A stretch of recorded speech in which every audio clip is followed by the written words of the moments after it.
حضرت محمد مصطفیٰ کی ذات السلام ہے یہ بات کہ حضور علیہ السلام اللہ تعالیٰ کے آخری وحی ربانی کے علم بردار ہیں. حضور علیہ السلام اس دنیا میں تشریف لائے. آپ کے آنے کے بعد نبوت ختم ہو گئی, صحیفوں کا سلسلہ منقطع ہو گیا,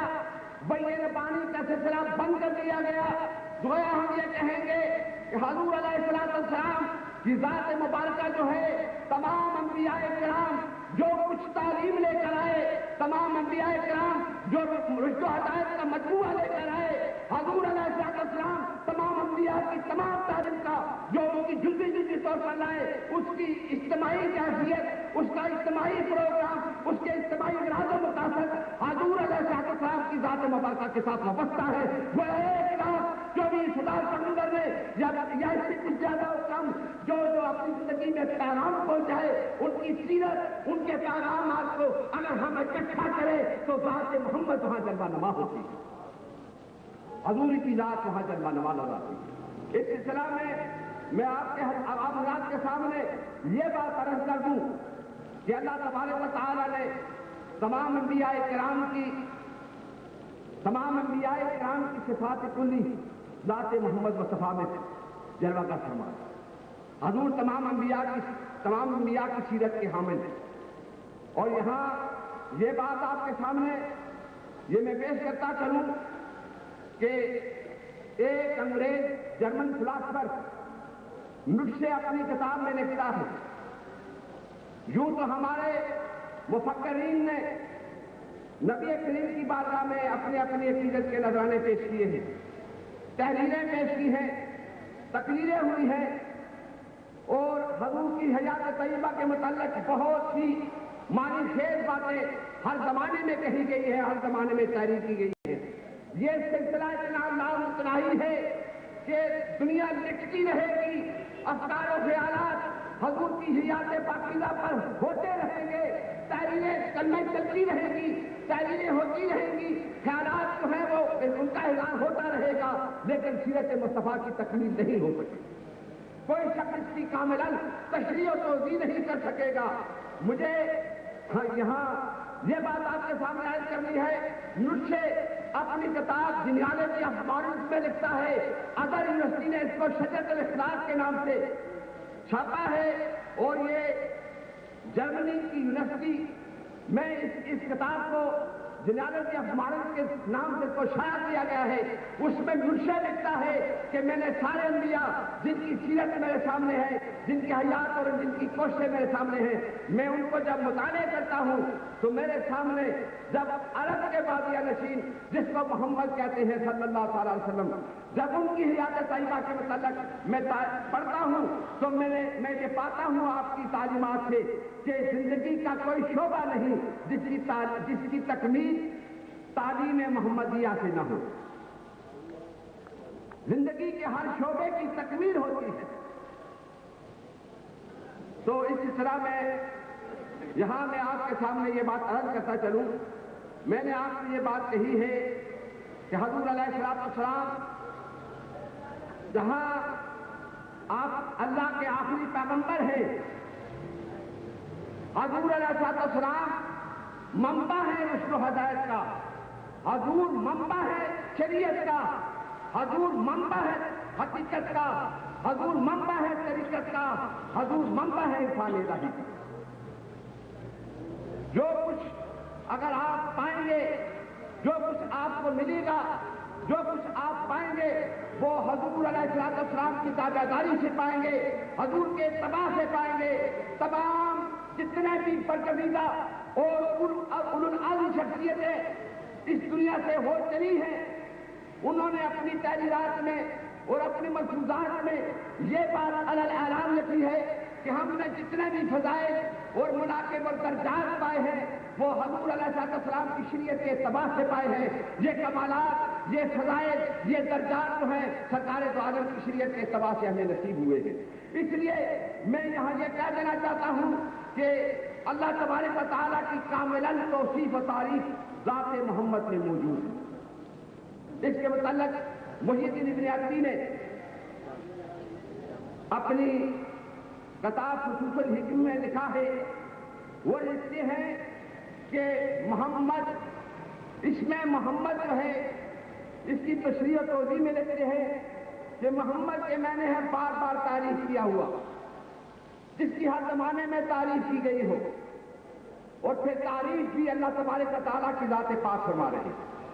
اللہ تعالیٰ نے تمام انبیاء کرام پر حضور کے فضائل، مناقب اور حضور کی آمد اور تشریف آوری کے متعلق واضح طور پر ہر نبی کو اللہ تعالیٰ نے وحی زبانی کے ذریعے سے ارشاد فرمایا۔ ہر کسی کو آپ کے فضائل و مناقب سے مطلع کیا گیا، ہر کسی کو آپ کے آمد اور تشریف آوری کے متعلق اطلاع دی گئی۔ تو یہاں یہ کہا جاتا ہے، مشہور اسلام اور دین کے بہت بڑے بزرگ ہوئے ہیں محی الدین ابن عربی، وہ اپنی کتاب میں لکھتے ہیں کہ محمد بار بار تعریف کیا گیا، اور تعریف حضور کی اللہ تبارک و تعالیٰ خود فرماتے ہیں، اللہ تعالیٰ نے خود تعریف کی۔ اور پھر یہاں یہ بات ہے کہ محی الدین ابن عربی کہتے ہیں کہ اس میں محمد کو اگر ہم سامنے رکھیں تو اس کے میم کو اگر ذرا سے حذف کر دیں تو باقی حمد رہ جاتی ہے، اور حمد کے معنی ہے اللہ کی تعریف، حمد کے معنی ہے اللہ کی تعریف۔ اور یہ بات آگے جا کر وہ اپنی تحریر میں لکھتے ہیں کہ اللہ کی تعریف حمد سے ہے، اور اگر میم لگا دے تو وہ محمد بن جاتا ہے۔ آپ نے اس کی تشریح میں کہا کہ جو شخص اللہ کی حقیقی تعریف کے مقام پر پہنچنا چاہے، اللہ کے توصیفی عرفان کو حاصل کرنا چاہے، اس کو اس وقت تک حاصل نہیں ہوگی جب تک کہ محمد مصطفیٰ صلی اللہ علیہ وسلم کے ساتھ اس کی نسبت نہیں، حضور کے ساتھ اس کی نسبت ہوگی، تب وہ اللہ تبارک و تعالیٰ کے حقیقی عرفان کو حاصل کر سکے۔ یہ ان کا یہ اپنا ایک انڈیا ہے۔ میں اس سلسلہ میں آپ حضرات کے سامنے یہ یورپ کے تبلیغی پروگرام کے سلسلہ میں مجھے وہاں ڈنمارک کے دارفرانسا کوپن ہیگن میں جانے کا مجھے اتفاق ہوا، تو وہاں پر میں نے یہ آپ کو یہ بڑی ایک عجیب بات سناؤں۔ وہاں کے بہت بڑے اسکالر، بہت بڑے صوفی، بہت بڑے تعلیمات دین سے مالا مال شخصیت سے مجھے ملنے کا اتفاق ہوا۔ وہ اصل میں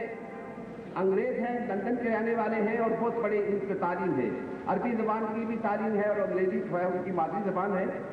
ان کا نام ہے شیخ عبد القادر، وہ انگریز ہیں اور مسلمان ہیں۔ مجھے ان سے ملنے کا اتفاق ہوا۔ میں نے پوچھا کہ شاید آپ مجھے یہ بتائیں کہ آپ اسلام کا یہ تاثر اور اسلام کو میں داخل ہونے کا، اسلام کو قبول کرنے کی جو تاثرات ہیں وہ کس طرح سے آپ میں پیدا ہوئے؟ وہ کہہ رہا کہ میں مراکش کی سرزمین مراکش میں سیاح کی حیثیت سے یا اس وقت میں عیسائی تھا، تو میں اس سرزمین میں جب گیا تو مراکش میں مجھے اس زمانے کے ایک صوفی ملے، علامہ محمد الحبیب شاذلی۔ ان سے میری ملاقات ہوئی۔ اس شیخ کے دیکھنے سے، اس کے چہرے پر نظر پڑنے سے میرے دل میں یہ کیفیت پیدا ہوئی کہ اس کے چہرے کی رنگت، اس کے چہرے کی کیفیت، اس کے چہرے کے جو جاذبیت ہے یہ اور چہروں سے بالکل مختلف ہے۔ It has quite a distinctive position۔ ان کی ایک امتیازی حالت ہے، ایک امتیازی شان ہے۔ لہذا میں نے ان نہایت ہی مؤدبانہ طریقے سے ایک عیسائی ہونے کی حیثیت سے شیخ سے گفتگو کرنے میں مصروف ہو گیا۔ دوران گفتگو میں شیخ نے مجھے 2-4 باتیں ایسی کی کہ تمام جتنی میرے دل کے اندر باتیں تھیں وہ سب باتیں محو ہو گئی،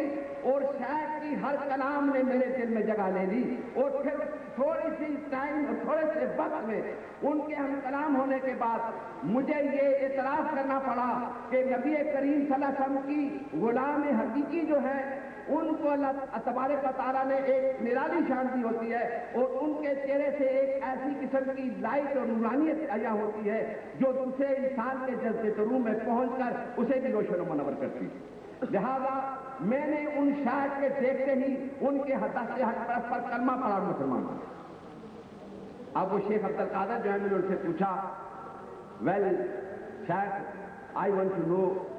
what is your belief about the Holy Prophet. حضور علیہ السلام کے متعلق آپ کا کیا عقیدہ ہے، آپ کا کیا حضور السلام کے متعلق آپ کا کیا خیال ہے؟ کیونکہ آپ ایک صوفی کے ہاتھ پر بیٹھ ہوئے ہیں، ایک صوفی کے سے مشرف ہوئے ہیں، ایک صوفی سے آپ نے تعلیم کو اخذ کیا ہے، ایک صوفی سے آپ نے دین کو حاصل کیا ہے، لہذا میں اس نقطۂ نظر سے آپ سے یہ بات پوچھنا چاہتا ہوں۔ انہوں نے مجھے بتایا کہ آپ مجھ سے یہ بات پوچھنا چاہتے ہیں، تو میں ایک بات آپ سے عرض کرتا ہوں، وہ یہ ہے کہ نبی کریم صلی اللہ علیہ وسلم کی، حضور علیہ السلام کی جو زندگی ہے اور حضور کے کارہائے نمایاں جو ہے، جو ہر انسان کو بلکہ تمام کائنات میں حضور کی تعلیمات نے ایک حیرت انگیز انقلاب پیدا کیا۔ چنانچہ میں نے، اس نے کہا کہ میں نے جو مطالعہ کیا تو مجھے معلوم ہوا حضور علیہ السلام کے ہر اصحابی رسول سرکار دو عالم جناب محمد مصطفیٰ کی محبت میں جذب تھا، قابلاً حضور کی محبت میں وہ جذب تھا، اور یہی بات تھی اور یہی کیفیت تھی کہ حضور علیہ السلام کے تمام اصحابہ حضور کی سیرت کے مثل و نظیر تھے، حضور کی سیرت کے مثل و نظیر تھے۔ اور اس سلسلہ میں اس نے یہ بات کہی کہ میرا یہ انڈیا ہے، میرا یہ عقیدہ ہے کہ جو بارگاہ مصطفیٰ میں پہنچ جاتا ہے اسے حضور علیہ السلام اپنا کامل فیض عطا فرماتے ہیں، اور جسے فیض مل جاتا ہے اسے ہدایت ملتی ہے، اور جسے ہدایت ملتی ہے وہ صراط مستقیم کا اعلیٰ مقام ہے۔ لہذا میں نے حضور علیہ السلام کے متعلق یہ میرا انڈیا ہے کہ حضور کی صحبت میں جو کیفیت ہے وہ اللہ تبارک و تعالیٰ نے کسی نبی کو عطا نہیں فرمائی، اس لیے کہ حضور نے جس پر نگاہ اٹھا کر دیکھا، حضور نے جس کو پسند فرمایا، حضور نے جس کو اپنی بارگاہ میں مقبول و منظور کیا، اس پر جب نگاہ ڈالی تو اسے ایسا مقام و شرف عطا ہو گیا کہ وہ سب اپنی صفات، اپنی ذات، اپنے تصورات، اپنے خیالات، اپنے سابقہ کردار، سب کو سرکار دو عالم جناب محمد مصطفیٰ صلی اللہ علیہ وسلم کی سیرت میں اس نے مدعوت کو اپنے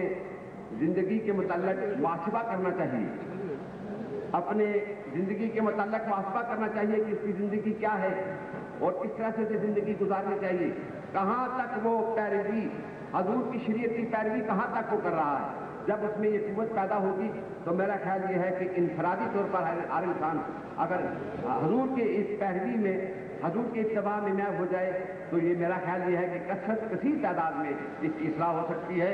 اور تبلیغ بھی ایک بہت ذریعہ ہے، دین کی تبلیغ کا بھی ایک بہت بڑا مقصد ہے، دین کے تبلیغ کے بھی ایک بہت بڑے اغراض و مقاصد ہیں، لیکن اس دین کی تبلیغ کے لیے صدق و خلوص کی ضرورت ہے، عشق کی ضرورت ہے، درد کی ضرورت ہے، سوچ کی ضرورت ہے۔ اگر آپ درد و سوچ سے دین کو اگر آپ لے جائیں گے تو دین سے آپ کے وجود میں روشنی پیدا ہوگی، وہ گرد و نواح کی مخلوق کو اس سے متاثر کرے گی اور لوگ جو ہیں دین کے فیضان سے مستفید ہوں گے۔ اللہ تبارک و تعالیٰ ہمیں اور آپ کو سرکار دو عالم جناب محمد مصطفیٰ کی غلامی نصیب فرمائے، آپ کی اتباع میں ہمیں قوت عطا فرمائے کہ ہم استقامت سے آپ کا اتباع کر سکیں، اس لیے کہ لا الہ الا اللہ طرز زندگی ہے اور محمد رسول اللہ مقصد زندگی ہے۔ اگر آپ طرز زندگی کو اپنائیں گے تو محمد رسول اللہ جو ہے وہ مقصد زندگی ہے۔ مقصد زندگی اس وقت تک نصیب نہیں ہوگی جب تک آپ طرز زندگی کو اختیار کریں۔ معزز شرکائے محفل، ابھی آپ کے سامنے پیر طریقت واقف شریعت محترم و مکرم حضرت قبلہ پیر آفتاب احمد قاسمی نقشبندی والی موڑا شریف اپنے کلمات سے نواز رہے تھے۔